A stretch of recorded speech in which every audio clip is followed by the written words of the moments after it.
ओम श्री विष्णुवे नमः। वासुदेवाय। जय श्री राधे कृष्ण मित्रों। भगवान श्री लक्ष्मी नारायण जी की कृपा आप पर और आपके परिवार पर सदा सर्वदा बनी रहे। आप सभी को निर्जला एकादशी व्रत की ढेर सारी शुभकामनाएं। हिंदू धर्म में निर्जला एकादशी के व्रत को सबसे बड़ा माना जाता है। शास्त्र अनुसार निर्जला एकादशी का व्रत करने और इसकी व्रत कथा को सुनने से मनुष्य के सभी पाप कट जाते हैं और सभी मनोकामनाओं की पूर्ति होती है। आज के इस वीडियो में हम आपको निर्जला एकादशी की एक नहीं दो पौराणिक कथाएं सुनाएंगे।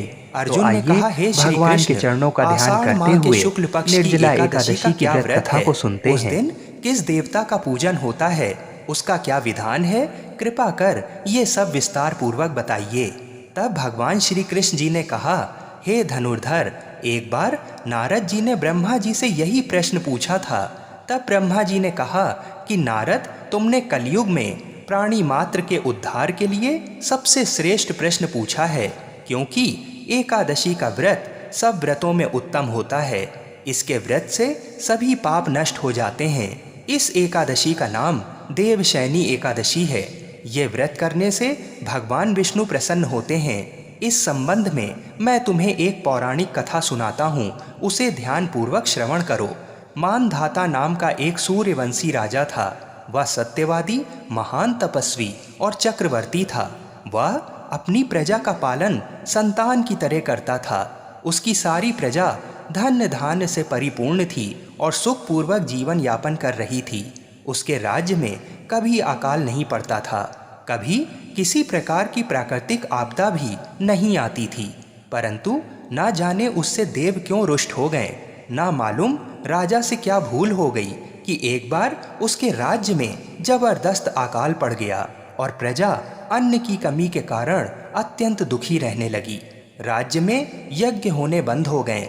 अकाल से पीड़ित प्रजा एक दिन दुखी होकर राजा के पास जाकर प्रार्थना करने लगी और बोली, हे राजन, समस्त संसार की सृष्टि का मुख्य आधार वर्षा है। इस वर्षा के अभाव से राज्य में अकाल पड़ गया है और अकाल से प्रजा मर रही है। हे भूपति, आप कोई ऐसा जतन कीजिए जिससे हम लोगों का कष्ट दूर हो सके। यदि जल्द ही अकाल से मुक्ति ना मिली तो विवश होकर प्रजा को किसी दूसरे राज्य में शरण लेनी पड़ेगी। प्रजाजनों की बात सुन राजा ने कहा, आप लोग सत्य कह रहे हैं। वर्षा न होने से आप लोग बहुत दुखी हैं।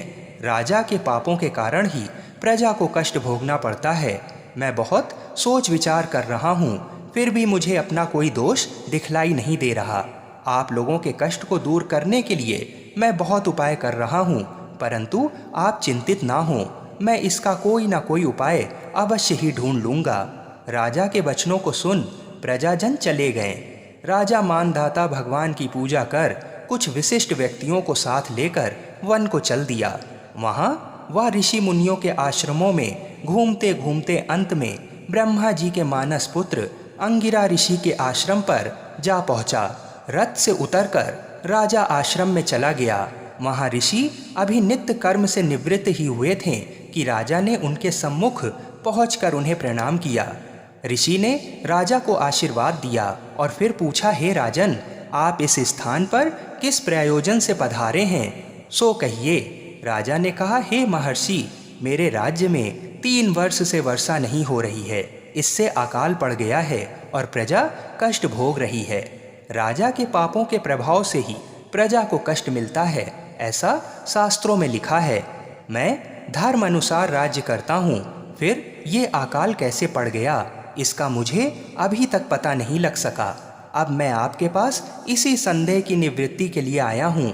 आप कृपा कर मेरी इस समस्या का निवारण कर मेरी प्रजा के कष्ट को दूर करने के लिए कोई उपाय बताइए। सब वृतांत सुनने के बाद ऋषि ने कहा, हे राजन, इस सतयुग में धर्म के चारों चरण सम्मिलित हैं। ये युग सभी युगों में उत्तम है। इस युग में केवल ब्राह्मणों को ही तप करने तथा वेद पढ़ने का अधिकार है, किंतु आपके राज्य में एक शूद्र तप कर रहा है। इसी दोष के कारण आपके राज्य में वर्षा नहीं हो रही है। यदि आप प्रजा का कल्याण चाहते हैं तो शीघ्र ही उस शूद्र का वध करवा दीजिए। जब तक आप ये कार्य नहीं कर लेते तब तक आपका राज्य अकाल की पीड़ा से कभी मुक्त नहीं हो सकता। ऋषि के वचन सुन राजा ने कहा, हे मुनि श्रेष्ठ, मैं उस निरपराध तप करने वाले शूद्र को नहीं मार सकता। किसी निर्दोष मनुष्य की हत्या करना मेरे नियमों के विरुद्ध है और मेरी आत्मा इसे किसी भी स्थिति में स्वीकार नहीं करेगी। आप इस दोष से मुक्ति का कोई दूसरा उपाय बताइए। राजा को विचलित जान ऋषि ने कहा, हे राजन, यदि आप ऐसा ही चाहते हैं तो आषाढ़ माह के शुक्ल पक्ष की देवशयनी नाम की एकादशी का विधान पूर्वक व्रत करो। इस व्रत के प्रभाव से तुम्हारे राज्य में वर्षा अवश्य होगी और प्रजा भी पूर्व की भांति सुखी हो जाएगी, क्योंकि इस एकादशी का व्रत सिद्धियों को देने वाला है और कष्टों से मुक्त करने वाला है। ऋषि के इन वचनों को सुनकर राजा अपने नगर वापस आ गया और विधान पूर्वक देवशयनी एकादशी का व्रत किया। इस व्रत के प्रभाव से राज्य में अच्छी वर्षा हुई और प्रजा को अकाल से मुक्ति मिली। इस एकादशी का दूसरा नाम पद्मा एकादशी भी है।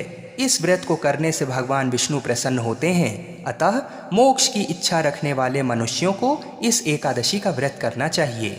चातुर्मास भी इसी एकादशी के दिन से आरंभ हो जाता है। आइए अब काशी के पंचांग के अनुसार जान लेते हैं कि एकादशी तिथि कब से कब तक है और अगले दिन व्रत का पारण कितने बजे करना शुभ होगा। आषाढ़ मास के शुक्ल पक्ष की एकादशी प्रारंभ होगी 29 जून को मध्य रात्रि 3:19 से और एकादशी तिथि समाप्त होगी 30 जून को मध्य रात्रि 2:42 पर। तो सूर्योदय के समय एकादशी तिथि 29 जून को होने के कारण देवशयनी एकादशी का व्रत 29 जून को रखना ही शास्त्र अनुसार सर्वोत्तम रहेगा। देवशयनी एकादशी के व्रत का पारण 30 जून को किया जाएगा और व्रत को खोलने का शुभ समय होगा 30 जून को दोपहर 1:24 से लेकर शाम 4:08 के मध्य में। इस बार हरिवासर सुबह 8:20 तक रहेगा और शास्त्र अनुसार हरिवासर में कभी भी अपना व्रत नहीं खोलना चाहिए, इसलिए बताए गए समय में ही व्रत का पारण करें।